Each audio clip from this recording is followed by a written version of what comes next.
किसी ने बड़े कमाल की बात कही है कि भगवान ने हमें दो आंखें दी हैं दुनिया देखने के लिए, लेकिन वो खुद बंद आंखों से दिखते हैं। हाँ दोस्तों, मैं सत्यम भारती और मैं पुनः आज काफ़ी दिनों के बाद एक कहानी लेकर आया हूँ। जो एक राजा की कहानी है। एक राजा जो अपने राज्य में बड़े सुखी संपन्न से था, अपने प्रजा को खुश रखता था और उनकी सारी प्रजा भी खुश थी। वो भगवान के बहुत बड़े पुजारी थे, बहुत आराधना करते थे, भगवान की साधना करते थे, पूजा में लीन रहते थे। एक दिन जब वो अपनी साधना में थे तो भगवान उनके सामने प्रकट हुए और बोले, राजन, मैं तुम्हारी साधना से खुश हुआ, मांगो क्या मांगते हो। तो उस राजा ने भगवान से कहा कि प्रभु, मेरे पास सारे सुख, वैभव, संपत्ति, धन सब कुछ है, मुझे किसी चीज़ की कमी नहीं है और आप जानते हैं कि मेरे लिए प्रजा ही सब कुछ है। इसलिए मैं चाहता हूँ कि आप जिस प्रकार मुझे दर्शन दिए, हमारी प्रजा को भी एक बार दर्शन दे दें। तो भगवान ने कहा कि नहीं राजा, ये नहीं हो सकता, ये असंभव है। तो राजा ने कहा कि नहीं प्रभु, आपको हमारी इच्छा पूर्ण करनी ही होगी। तो जब राजा ने भगवान के सामने जिद करने लगे तो भगवान मान लिए कि ठीक है, अगली सुबह जो पास की पहाड़ी है वहाँ अपनी प्रजा को लेकर आइएगा, मैं वहाँ आपको अपनी प्रजा के साथ दर्शन दूंगा। बस राजा ने पूरे राज्य में ढिंढोरा पिटवा दिया, ढोल नगाड़े बजवा दिए कि कल भगवान के दर्शन होने वाले हैं बगल के पहाड़ी पर, आप सभी जो है वो तय समय पर पहुँच जाएं। अगले दिन सुबह सभी तैयार होकर के तय समय पर पहाड़ की ओर भगवान के दर्शन के लिए जाने लगे। तो लगभग पूरा भीड़, उस शहर के, उस राजा के नगर की पूरी प्रजा का हुजूम, पूरा भीड़ नजर आ रहा था। इतने लोग जा रहे थे। जाते जाते सामने कुछ दूरी पर एक तांबे के सिक्के की पहाड़ दिखाई दिए। छोटा सा पहाड़ था, तो उसमें से काफ़ी सारे लोग जो हैं उस तांबे के सिक्के के पहाड़ की ओर दौड़ने लगे। तो राजा तो अंतर्यामी थे, तो राजा ने को पता ही था कि भगवान की ये माया है, उनका एक खेल है। तो उन्होंने अपनी प्रजा को रोका कि उधर मत जाओ, भगवान के दर्शन होने हैं हमें, भगवान हमें दर्शन देंगे। उन्होंने अपनी प्रजा को रोका, लेकिन प्रजा नहीं रुकी।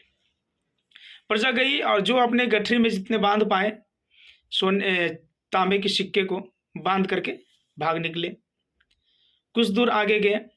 अब जो उनके पास प्रजा थी, लगभग आधी प्रजा तो तांबे के सिक्के लेकर के निकल चुकी थी। जब उन्होंने पीछे देखा तो देखा कि लगभग उनकी आधी प्रजा जा चुकी है। अब वो आगे चलते गए, बोली चलो जो है, कम से कम इतने तो समझदार हैं, इतने तो भगवान को मानते हैं। अब थोड़े से और आगे बढ़े। अब उन्हें जो है वो चांदी के सिक्के के पहाड़ दिखाई दिए। अब उनमें से बचे हुए में से 25 से 30% प्रजा भी उस चांदी के सिक्के के पहाड़ की ओर दौड़ने लगा। अभी फिर राजा रोका कि ये भगवान की माया है, तुम लोग मत जाओ, भगवान के दर्शन होने हैं हमें। लेकिन उनके प्रजा ने नहीं सुना और जो जितनी गट्ठर में बांध पाए और चांदी के सिक्के लेकर के वहां से निकल पड़े। अब राजा ने फिर वापस पीछे देखा तो देखा कि अब उनके पास मात्र लगभग उनकी 10% प्रजा ही रह गई। तो राजा ने कहा चलो भाई, इतना तो सही, इतने तो समझदार हैं, कम से कम इतने तो भगवान को मानते हैं। अब राजा खुशी खुशी आगे जाने लगा कि चलो आज भगवान के दर्शन होंगे। जब कुछ दूर आगे बढ़ा तो अब जो है उस सोने के सिक्के के पहाड़ दिखाई दिए। अब उनकी प्रजा जो भी बची हुई थी 10%, उनका भी मन नहीं माना और अब वो भी उस सोने के सिक्के के पहाड़ की ओर कूद पड़े। अब भी राजा ने रोका कि मत जाओ, हमें भगवान के दर्शन होने हैं। लेकिन कौन मानने वाला। लोग भौतिक संसार में और इस मोह माया में इतने उलझे पड़े हैं कि भगवान किनको दिखता है, बस अपनी सुख शांति, अपनी भौतिक शांति दिखती है। तो जो भी प्रजा 10% बची हुई तो सोने के सिक्के को अपने गठरी में बांधे और वापस घर की ओर चल दिए कि चलो भगवान के दर्शन बाद में कर लेंगे, पहले जो मिल रहा है उसे तो हासिल कर लें, इससे हमारी सुख समृद्धि बढ़ जाएगी। अब उनके पास मात्र उनकी पत्नी यानी रानी बच गई थी और राजा स्वयं बचे थे। अब रानी जो कि ना तांबे के सिक्के से विचलित हुई, ना ही चांदी के सिक्के से विचलित हुई, ना ही सोने के सिक्के से विचलित हुई। अब उन्हें बड़ा सुंदर एक बड़ा सा पहाड़, हीरे के पहाड़ दिखाई दिए। अब बेचारी रानी भी कहाँ मानने वाली। उन्होंने भी अपने राजा से कहा, आप जाइए भगवान के दर्शन कीजिए, मुझे हीरे लेकर वापस जाने दीजिए। राजा ने उन्हें रोका, लेकिन रानी भी एक ना सुनी। वो भी गई, जो भी बटोर पाए हीरे लेकर के अपने महल की ओर चल दी।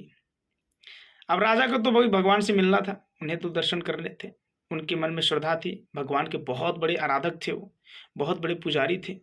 उनकी प्रजा के सारे सुख शांति, राज्य की समृद्धि सभी भगवान के ही तो दिए हुए थे। वो भौतिक सुख शांतियों से दूर जाकर वो भगवान के साधना में लीन रहते थे। वो आगे बढ़े और अब उन्हें भगवान के दर्शन हुए। भगवान साक्षात अपने रूप में अपने राजा सहित उनके प्रजा का इंतजार कर रहे थे, लेकिन उनके प्रजा भौतिक सुख शांति में इतने समाये हुए थे कि उन्हें भगवान की भक्ति नहीं दिखती।